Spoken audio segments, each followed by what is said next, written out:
الكريم أما بعد فأعوذ بالله من الشيطان الرجيم بسم الله الرحمن الرحيم رب اشرح لي صدري ويسر لي أمري واحلل عقدة من لساني يفقهوا قولي۔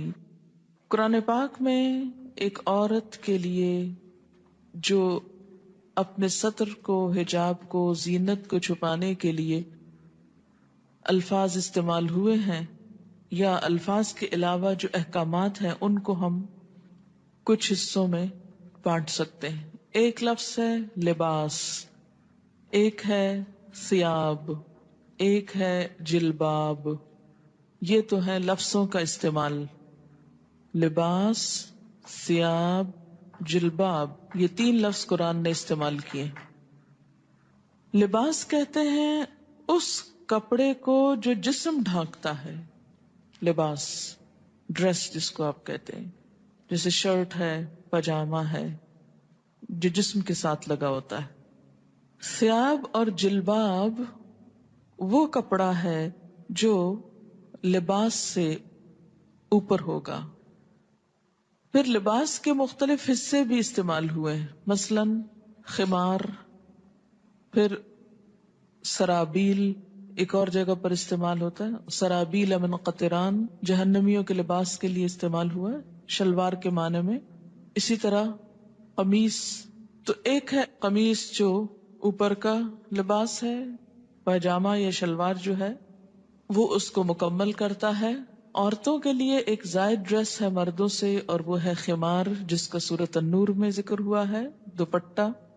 یہ سب کچھ لباس میں شامل ہو جاتا ہے۔ اس کے بعد ثیاب اور جلباب باہر جانے کے لیے استعمال ہوتا ہے۔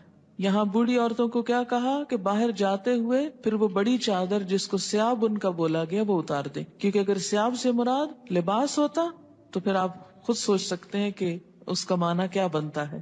سورۃ الاحزاب میں آتا ہے یا ایھا النبی قل لازواجک وبناتک ونساء المؤمنین یدنین علیہن من جلابیبہن۔ تو اس سے کیا پتہ چلتا ہے کہ گھر کے اندر تو لباس ہوگا، گھر کے باہر جلباب ہوگا، ثیاب ہوگا۔ کچھ زینت ایسی ہے کہ جو گھر کے اندر چھپانی ہوگی، اس کو ستر بولتے ہیں، جو ایک عورت عورت کے سامنے یا ایک مرد مرد کے سامنے چھپاتا ہے، یا ایک عورت اپنے محرم رشتہ داروں کے سامنے چھپاتی ہے، یا کچھ نامحرم رشتہ داروں کے سامنے، اور ایک حجاب ہے جو غیر محرم لوگوں کے سامنے استعمال کیا جاتا ہے۔ یہ ہے خلاصہ اس حکم کا جو ایک عورت کو اپنے جسم کی حفاظت کے لیے قرآن پاک میں دیا گیا ہے۔ پہلی چیز کیا ہے یہ سمجھ لیجئے کہ لباس کس کا نام ہے، ثیاب کس کا نام ہے، حجاب کس کو کہتے ہیں، کیونکہ حجاب کا لفظ بھی آتا ہے، یعنی لفظ حجاب بھی استعمال ہوا ہے۔ حجاب کہتے ہیں پردے، آڑ، اوٹ کو۔ سورۃ الاحزاب میں آتا ہے ازواج مطہرات کو حکم دیا گیا وَإِذَا سَأَلْتُمُوهُنَّ مَتَاعًا فَاسْأَلُوهُنَّ مِنْ وَرَاءِ حِجَاب، جب تم ان سے کوئی چیز مانگو تو حجاب کے پیچھے سے مانگو۔ تو حجاب ضروری نہیں کہ جسم پر ہو، حجاب کا لفظ جسم کے لیے بھی استعمال ہو سکتا ہے، جسم کے اوپر کپڑے کے لیے، یا آڑ یا اوٹ کی بات ہے، مثلا دروازے کے اوپر جو پردہ لٹکا ہوا ہے، یا کسی بھی ایسی جگہ پر کہ جو عورتوں کے بیٹھنے کی جگہ ہے جس کے پیچھے وہ چھپ کر بیٹھی ہوئی۔ حجابہ کا مطلب ہوتا ہے چھپنا۔ یا بنی آدم، اے آدم کی اولاد۔ بنی ویسے تو ابن سے ہے اور اس کی جمع بنین ہے، اور مضاف ہونے کی وجہ سے نون اڑ گیا ہے تو بنی آدمہ رہ گیا بنین آدمہ کی بجائے، لیکن مراد اس سے مرد اور عورتیں سبھی ہیں۔ جب بنی آدم کہا جاتا ہے یا جیسے بنی اسرائیل کہا جاتا ہے تو اس سے مراد بنی اسرائیل کے صرف مرد نہیں، عورتیں بھی ہیں۔ تو یہاں بھی بنی آدم سے مراد مرد و عورت دونوں ہیں۔ اے آدم کے بچوں، اے آدم کی اولاد، اے انسانوں، قد انزلنا علیکم لباسا، یقیناً ہم نے تم پر لباس اتارا ہے۔ انزلنا ہم نے نازل کیا، علیکم تم پر، لباسن لباس۔ یعنی انسان کے اندر لباس پہننے کا جذبہ یا خیال ہم نے اس کے دل میں ڈالا. اسی لیے حضرت آدم علیہ السلام اور حضرت حوا کا جب شاہی لباس اترا، جنت کا لباس، تو کیا ہوا؟ فوراً ہی پتوں سے اپنے آپ کو ڈھانپنے لگے. تو یہ کیا تھا؟ وہی الہام یا وہی جبلت جس پر انسان پیدا ہوا ہے. قد انزلنا علیکم لباسا، ہم نے تم پر لباس اتارا ہے، یواری سوآتکم، جس کا مقصد کیا ہے؟ یواری، جو چھپاتا ہے، سوآتکم، تمہارے جسم کے قابل شرم حصوں کو، تمہاری شرم گاہوں کو. سوآت سوأتن سے ہے. لاش کے لیے بھی لفظ پیچھے استعمال ہوا ہے. سو اس کا مادہ ہے، روٹ، جس کا مطلب ہی برا ہے، برائی. وریشا، اور زینت. ریش عربی میں پرندے کے پر کو کہتے ہیں. ریشتن فیدر کے لیے استعمال ہوتا ہے. پرندے عموماً اپنے پروں کی وجہ سے ہی پہچانے جاتے ہیں، اور یہ پر ان کے لیے پہچان کے علاوہ خوبصورتی کا ذریعہ بھی ہیں. اسی لیے ریشا کا ترجمہ زینت کیا گیا ہے. زینت کے علاوہ پر حفاظت کا ذریعہ بھی ہیں، گرمی سردی سے بچاؤ کا ذریعہ بھی. تو یہاں پر لباس کے دو مقاصد بتائے گئے. نمبر 1 کہ وہ جسم کو ڈھانپے، اور نمبر 2 انسان کو حسن بھی بخشے، انسان کے لیے زینت حاصل کرنے کا ذریعہ بھی ہو، خوبصورتی کا سامان بھی ہو. عموماً ہمارے ہاں یہ تصور پایا جاتا ہے کہ اگر کوئی شخص نیک ہے، پارسا ہے، تو اسے کھدر کا لباس پہننا چاہیے، یا بے ڈھنگا لباس ہونا چاہیے، یا اس کے ساتھ خوبصورتی کا کوئی تعلق نہیں. قرآن کی یہ آیت اس تصور کی تردید کرتی ہے. اگرچہ یہ ضرور ہے کہ لباس سادہ ہو، کمفرٹیبل ہو، انسان اسے پہن کر کام کر سکے، لیکن یہ نہیں کہا گیا کہ وہ دیکھنے والے کی شخصیت کو بدنما کر دے.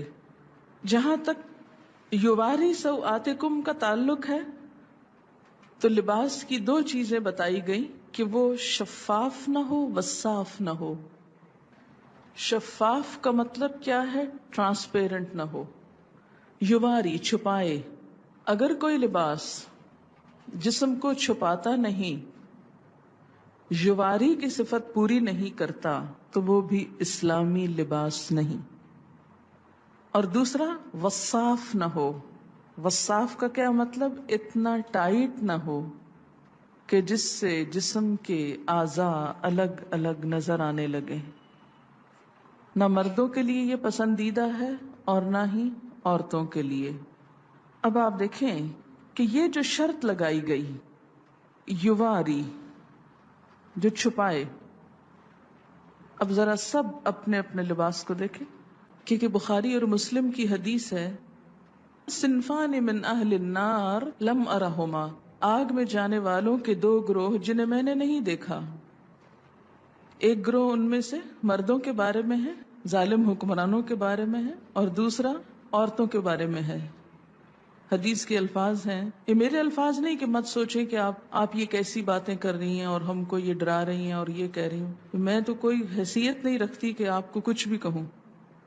نبی صلی اللہ علیہ وسلم کے الفاظ ہیں، اور جو آپ پر ایمان لاتا ہے آپ کی بات کو بھی اسے ماننا چاہیے، ورنہ تو ماننے کا کوئی مقصد نہیں.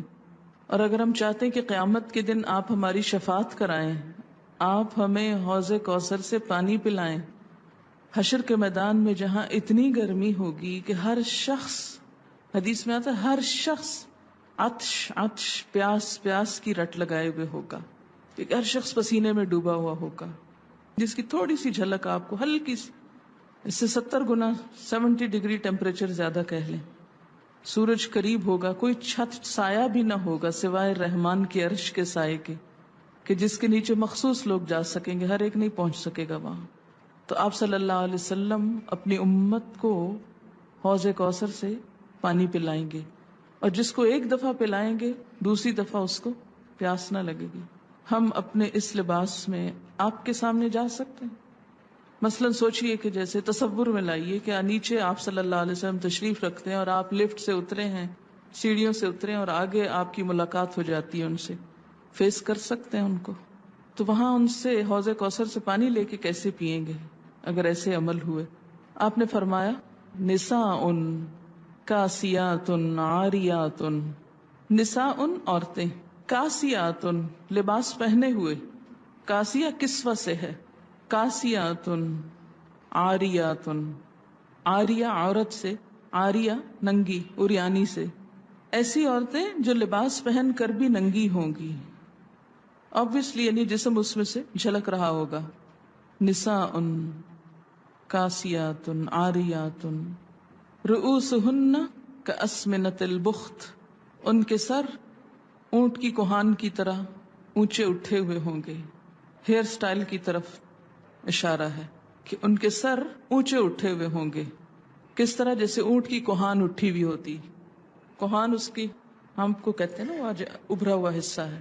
فرمایا لا يدخلن الجنت، یہ جنت میں داخل نہ ہو سکیں گی، ولا یجدن ریحھا، اور اس کی خوشبو بھی نہ پا سکیں گی، حالانکہ اس کی خوشبو دور دور تک پھیل رہی ہوگی۔ تو قرآن کا یہ حکم ہمیں کیا بتاتا ہے کہ ہم ایسا لباس پہنیں جس سے ہمارے سطر ڈھک جائیں۔ اسی لیے ہمیں جو دعا سکھائی گئی لباس پہن کر وہ کیا ہے؟ الحمدللہ الذی کسانی، اللہ کا شکر جس نے مجھے لباس پہنایا، ما اواری بہی عورتی، جس سے میں اپنے عریانی کو چھپا سکتا ہوں۔ تو اس دعا میں بھی یہی لفظ ہے، وَأَتَجَمَّلُ بِهِ فِي حَيَاتِي، اور میں اپنی زندگی میں اس سے خوبصورتی حاصل کرتا ہوں۔ تو لباس کا دوسرا مقصد کیا ہے؟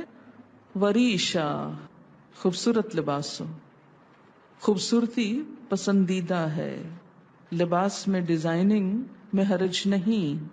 ایک آدمی نے پوچھا یا رسول اللہ صلی اللہ علیہ وسلم، ایک آدمی کو یہ پسند ہے کہ اس کا لباس خوبصورت ہو، تو کیا یہ تکبر ہے؟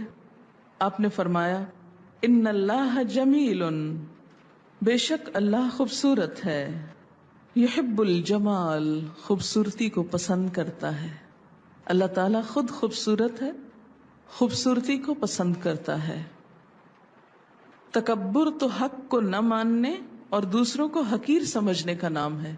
تکبر کیا ہے؟ حق کو نہ ماننا، بات سمجھ بھی آ جائے قبول نہ کرنا۔ جیسے آج یہ بات ہوئی، اب آپ میں سے کچھ لوگ اپنے عمل کو بدل لیں گے اور کچھ پرواہ بھی نہیں کریں گے، کوئی نہ کوئی تعویل ڈھونڈ لیں گے، کسی کا تو کچھ نقصان نہیں اس میں، ان کا اپنا ہی ہے۔ فرمایا تکبر تو حق کو نہ ماننا اور دوسروں کو حقیر سمجھنا ہے۔ البتہ شہرت کے لیے لباس پہننے پر وعید ہے، شہرت کا لباس، دکھاوے کا، دوسروں کو مروب کرنے کا۔ حدیث پاک میں ہے من لبس ثوب شہرت فی الدنیا البسہ اللہ ثوب مذلت یوم القیامہ، جو شخص دنیا میں شہرت کا لباس پہنے گا اللہ قیامت کے دن اسے ذلت کا لباس پہنائے گا۔ مشکات کی روایت ہے لباس قیمتی بھی ہو سکتا ہے لیکن اپنی حیثیت کے مطابق، اسراف نہ ہو، یہ نہیں کہ کھانے کو ہے نہیں اور ساری آمدنی لباس پر لگ رہی ہے، پوری کی پوری تنخواہ خواتین کی صرف لباس کی خریداری میں چلی جائے تو یہ اسراف ہوگا۔ مثلاً آپ صلی اللہ علیہ وسلم نے ایک مرتبہ ایک چادر پہنی جس کی قیمت 1000 روپے کے برابر تھی۔ اب 1000 روپے کی ویلیو بھی بدلتی رہتی ہے۔ اسی طرح امام ابو حنیفہ رحمت اللہ علیہ کی ایک چادر تھی جس کی قیمت 400 اشرفیاں تھی۔ 400 اشرفیاں، اشرفی کس کا سکہ ہوتی ہے؟ سونے کا۔ تو اس سے آپ اندازہ لگائیں کہ کتنی مہنگی ہوگی۔ خاص خاص موقعوں پہ پہنتے تھے۔ اس کا یہ مطلب نہیں کہ ہم لاکھوں کا دلہن کا جوڑا بنا کے بیٹھ جائیں کہ امام ابو حنیفہ کی چادر ایسی تھی۔ وہ جوڑا اور اس میں بہت فرق ہے۔ مسند علم پر قیمتی لباس پہن کر بیٹھنا وہ اور چیز ہے، لیکن ایک دکھاوے کے لیے، ایک ریاکاری کے لیے، دوسروں پہ روب جمانے کے لیے اتنا پیسہ خرچ کرنا بالکل مختلف چیز ہے۔ امام مالک کے حالات زندگی میں آپ نے پڑھا ہوگا کہ وہ جب حدیث کے درس کے لیے آتے تھے تو روزانہ نیا جوڑا پہنتے تھے اور ایک دفعہ پہننے کے بعد اس کو صدقہ کر دیتے تھے. یعنی جو لباس ایک دفعہ پہنتے تھے وہ دوبارہ نہیں پہنتے تھے. نہایت خوبصورت، صاف ستھرا، عمدہ لباس ہوتا. جب ان سے پوچھا گیا کہ آپ ایسا کیوں کرتے ہیں تو وہ کہتے کہ نبی صلی اللہ علیہ وسلم کی حدیث یا آپ کی مجلس کے وقار کے لیے، کیونکہ ہر مجلس کا ایک وقار ہوتا ہے. اتنے بڑے انسان کے نام پر قائم کی ہوئی مجلس میں سب سے بہترین لباس پہنتا ہوں، اور جب مجلس ختم ہوتی لباس اتارتے اور صدقہ کر دیتے، اپنے شاگردوں کو دے دیتے. ان کے ہاں ایسا ہوتا تھا کہ مختلف لوگ مسلسل آتے، کچھ عرصہ رہتے، ان سے سیکھتے، پھر آگے چلے جاتے. تو یہ طالب علم بھی ہوتے تھے، مسافر بھی ہوتے تھے، اور ان کے پاس یہ لباس کہاں سے آتے تھے؟ ان کے مختلف شاگردوں کی طرف سے جو چلے جاتے. وہ پھر بعد میں ہدایہ بھیجتے اور وہ ان کو ان کی خوشی کی خاطر استعمال کرتے اور ساتھ ہی صدقہ کر دیتے. ہمارے ہاں تو تصور ہے نا کہ صدقہ صرف اس چیز کا ہو سکتا ہے جو گھسی پٹی، بیکار، فضول ہو جائے، جس کا اب آئندہ کوئی استعمال ہے ہی نہیں، اس کو صدقہ کر دو. لیکن کوئی چیز جو استعمال کے تھوڑے سے بھی قابل ہو اسے رکھے رکھو، چاہے استعمال کا موقع ملے یا نہ ملے. تو اصل چیز جس سے بچنا چاہیے وہ دو ہیں، ایک تو ریاکاری، اسراف، اور دوسرے بے حیائی کا لباس. لباس انسان کی شخصیت کا بھی پتہ دیتا ہے. لباس انسان کے باطن کا رنگ ہوتا ہے کہ وہ اندر سے کیسا ہے. جیسا وہ اندر سے ہوتا ہے ویسے ہی وہ لباس پہنتا ہے. پریکٹیکل نہیں ہوتا. پڑھاتے وقت اگر ساتھ یہ بھی دکھایا جائے تو تھوڑی سی فیلنگ اچھی آتی ہے کہ اللہ تعالیٰ نے کیا کیا خوبصورتی پیدا کی اور کس کے لیے پیدا کی. یہ پرندے ادھر ادھر اڑتے پھرتے ہیں، ان بیچاروں کو تو خود تو کلرز پتہ نہیں اپنے نظر بھی آتے ہیں کہ نہیں. کہ کلرز دیکھنے کی صلاحیت بھی انسان کو ملی. ہم انسان ایکسٹریم پہ چلے جاتے ہیں. ہماری ایکسٹریمز کیا ہیں کہ یا تو دین کے نام پہ، تقوی کے نام پہ ہم بالکل بدھو بن جاتے ہیں اور دنیا کی کسی چیز سے کوئی فائدہ نہیں اٹھانا چاہتے. ملنگ کہلانا دوسرے لفظوں میں نیک کہلانا ہے. اسلام میں کسی ملنگی کا کوئی تصور نہیں. یہ بعد کے نظریات ہیں. سادھو اور بھکشو اور معلوم نہیں کیا کچھ. اللہ تعالیٰ نے اپنی یہ تخلیق ہمیں سکھانے کے لیے، ہمیں دکھانے کے لیے پیدا کی ہے.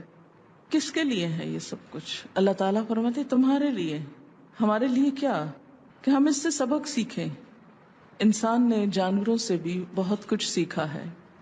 اپنی حیثیت کے اندر رہتے ہوئے، اپنی شخصیت کے مطابق ساتر لباس، خوبصورت لباس، خواہ پینٹنگ ہو، کڑھائی ہو، مکیش ہو، تلہ ہو اور کچھ اور ہو جو آپ کو آتا ہے اور مجھے نہیں آتا، یہ سب کچھ منع نہیں ہے، لیکن موقع کی مناسبت سے، حدود کے اندر رہتے ہوئے اور پہلی شرط مانتے ہوئے.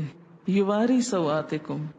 معلوم نہیں شیطان نے ہمیں کیوں سجھا دیا کہ ننگا ہونا زیادہ خوبصورتی ہے اور جسم کی نمائش کو خوبصورتی بنا دیا. سی تھرو کپڑے پہنانا زیادہ عقل مند کہلانے کا سبب سمجھایا، حالانکہ ایسا نہیں ہے. سارے جانوروں کے لباس اللہ نے خود ہی پہنا دیے اور وہ بےچارے ایک ہی ڈیزائن میں رہتے ہوئے دنیا سے چلے جاتے ہیں، جبکہ انسان کو ایک لباس نہیں دیا، اس کو سکن کلر دیا جس کے اوپر ہر خوبصورت چیز نمایاں ہو جاتی. آپ دیکھیں نا سکن کلر کا کارپیٹ ہو تو اس کے اوپر فرنیچر کتنا نکھرتا ہے.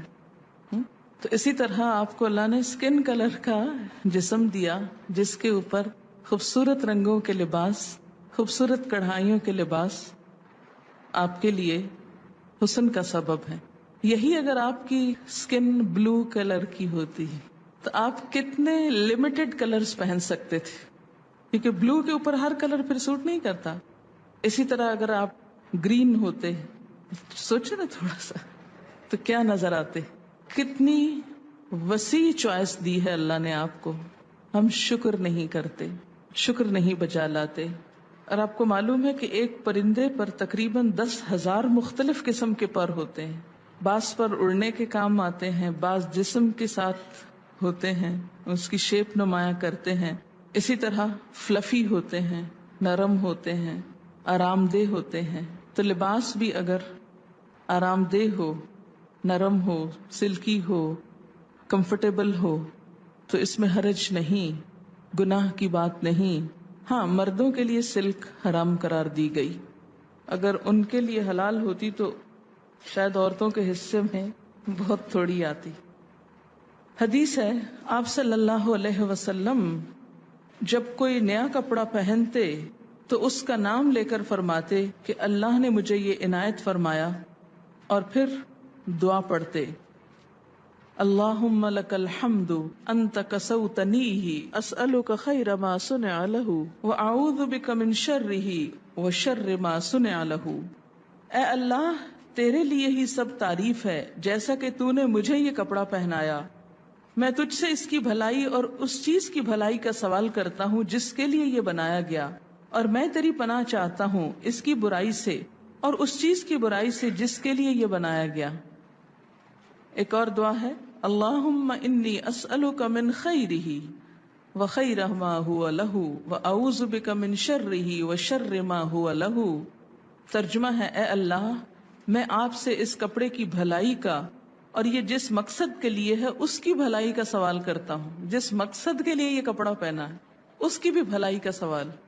اتنا خوبصورت ذہن موڑتا ہے نا اسلام اچھی طرف. کپڑا پہنو، کسی خاص اوکیزن کا کپڑا پہن رہے ہو، اور ہو سکتا ہے آپ کپڑے تو خوب پہن جائیں اور وہ سارا اوکیزن برباد ہو جائے، تو اس اوکیزن کے لیے بھی دعا مانگی جا رہی ہے. ساتھ ہی اگر آپ یہاں آنے سے پہلے یہ دعا پڑھیں تو اس سارے کام کی بھلائی کی دعا ہو جائے گی. اور اس کی برائی سے، یعنی اس لباس کی برائی سے اور یہ جس مقصد کے لیے ہے اس کی برائی سے تیری پناہ چاہتا ہوں، تا محفوظ بھی رہیں گے.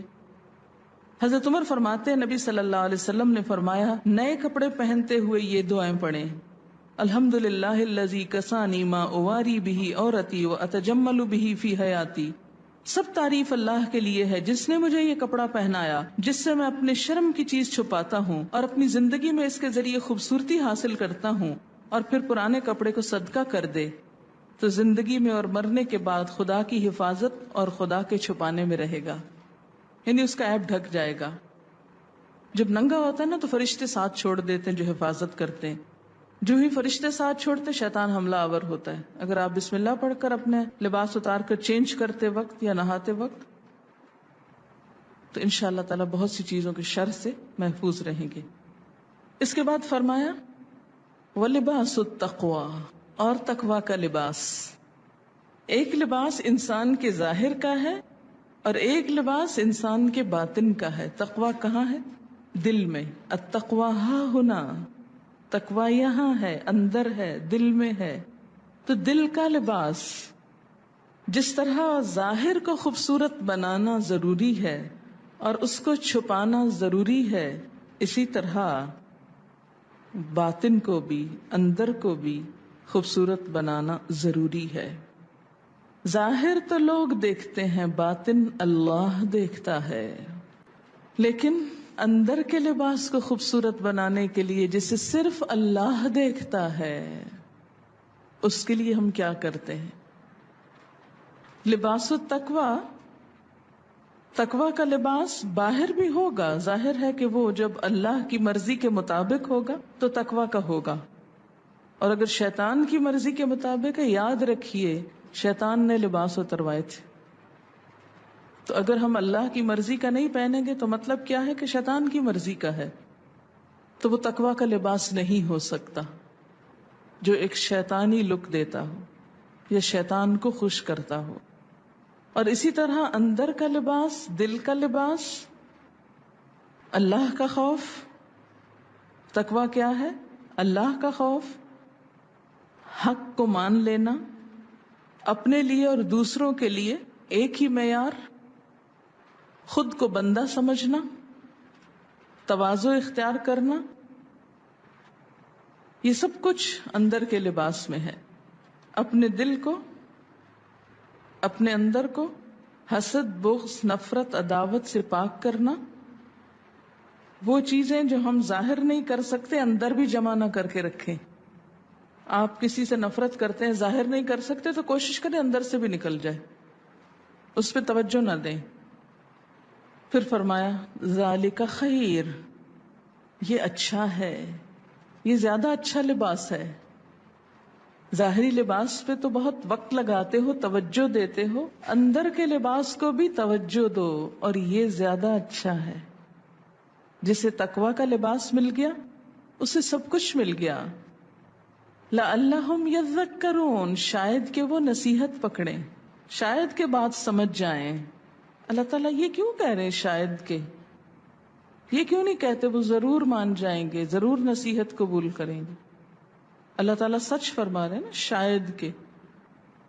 کیوں کہہ رہے ہیں شاید کے؟ اس لیے کہ ہم ہیں ہی ایسے کہ جن سے شاید ہی کی توقع ہے، شاید یہ کر لیں. ضروری نہیں کہ کریں، اور اللہ کو تو کوئی پرواہ نہیں، نہ بھی کریں. ہاں، جانا اسی کے پاس ہے. لعلہم یذکرون کا مطلب ہے روشنی.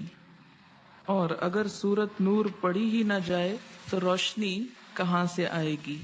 اس میں خاص طور پر خواتین کے لیے روشنی ہے، بہت سی ہدایات ہیں. سب سے پہلی آیت ہے سورتن، ایک سورت ہے، انزلناہا، جسے ہم نے نازل کیا ہے، وفرضناہا، اور اس کو ہم نے فرض کیا ہے، یعنی لازم قرار دیا ہے. اس کے احکامات جو ہیں ان سے فرار نہیں. ہاں، وَأَنزَلْنَا فِيهَا آيَاتٍ بَيِّنَاتٍ، اور اس میں ہم نے بڑی واضح آیات اتاری ہیں کہ کوئی کل یہ نہ کہے، بہانہ نہ کرے ہمیں تو سمجھ نہیں آئی تھی کہ اللہ تعالیٰ چاہتے کیا تھے. نہیں، بڑی واضح باتیں ہیں. کس لیے ہے؟ لَعَلَّكُمْ تَذَكَّرُونَ، تاکہ تم سبق لو، تاکہ تم نصیحت پکڑو. یہ لفظی ترجمہ نصیحت پکڑو تاکہ تمہیں یاد دہانی ہو جائے. ذکر بمانا یاد دہانی. قل للمؤمنین، کہہ دیجئے مومن مردوں کو، یغضوا، جھکا کر رکھیں، من ابصارہم، اپنی نگاہوں میں سے، ویحفظوا، اور حفاظت کریں، فروجہم، اپنی شرمگاہوں کی. ذالک، یہ بات، ازکا لہم، زیادہ پاکیزہ ہے ان کے لیے. ان اللہ، بے شک اللہ تعالی، خبیر، باخبر ہے، خبر رکھنے والا ہے، بما یصنعون، ساتھ اس کے جو کچھ وہ کر رہے ہیں. اس آیت میں مومن مردوں سے خطاب ہے، اور اگلی آیت میں مومن عورتوں سے.